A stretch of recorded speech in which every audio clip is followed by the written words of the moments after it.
लेकर फंसे हैं तो आपको एक व्यू बनाने में मदद मिले कि मुझे टाटा स्टील होल्ड करना है या बेच देना है। शॉर्ट टर्म हमारा व्यू, हम लगातार कहते हैं कि मेटल्स पर दबाव है लेकिन इसका मतलब ये नहीं कि ये जिंदगी भर रहेगा। कहीं न कहीं जैसे आईटी पर हमने व्यू बदला है, मेटल पे भी बदलने का वक्त आ रहा है, लेकिन उससे पहले टाटा स्टील के बारे में कुछ अच्छा जान और समझ लीजिए।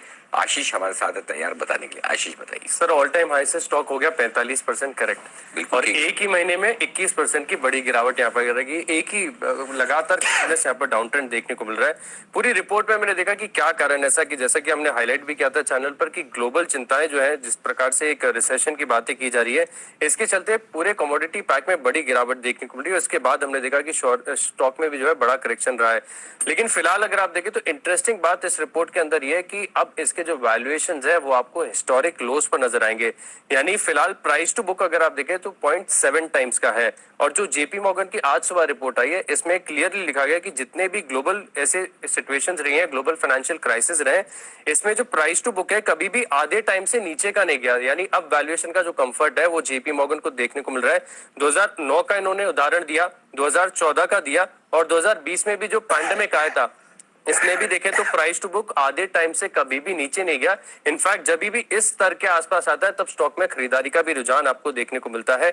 और सर, एक इंटरेस्टिंग हमने एक एक्सक्लूसिव रिसर्च की थी पूरे मेटल पैक पर जब बुल रन चल रहा था कि इसमें किस प्रकार के वैल्यूएशन होते हैं। अरमान ने आपको लिंक करके बताया था। तब इसमें मैंने ये भी देखा कि 2004 और 2008 के बीच में जब कमोडिटी बुल रन चल रहा था तब इसमें जो प्राइस टू बुक था टाटा स्टील का वो बढ़कर 1.4 टाइम्स भी हो गया था, और अब फिलहाल जो है 0.7 टाइम्स, यानी एक बड़ा करेक्शन यहाँ पर देखने को मिल रहा है।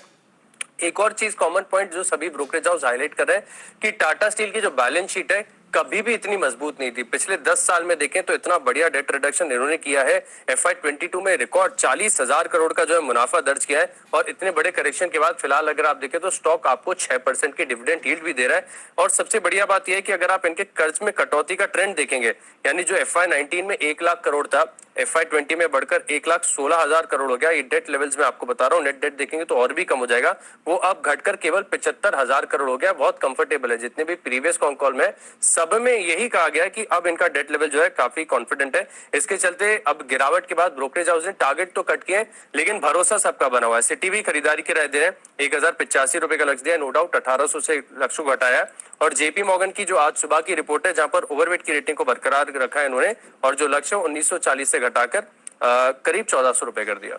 टाटा स्टील कहने का मतलब एक अच्छे वैल्यूएशंस के आसपास आ रहा है। यहाँ से अगर 8-10% घट जाए तो लेने का टाइम है। करेक्ट। हाँ, तो दो चीजें, एक तो अपनी बुक वैल्यू के 0.6 से नीचे जनरली जाता नहीं है, और दूसरी बात है कि हमेशा से के मुकाबले में, हर मंदी के मार्केट के मुकाबले में इसकी बैलेंस शीट इस बार ज्यादा मजबूत दिख रही है। यही है ना दो खास चीजें। यही सर सबसे मेन है, पूरा क्रक्स है ये रिपोर्ट। बैलेंस शीट इस बार स्ट्रॉन्ग हो क्योंकि इन्होंने कर्ज बहुत कम कर दिया, करा दिया, तो अब मतलब है ना मजबूत हो। करेक्ट।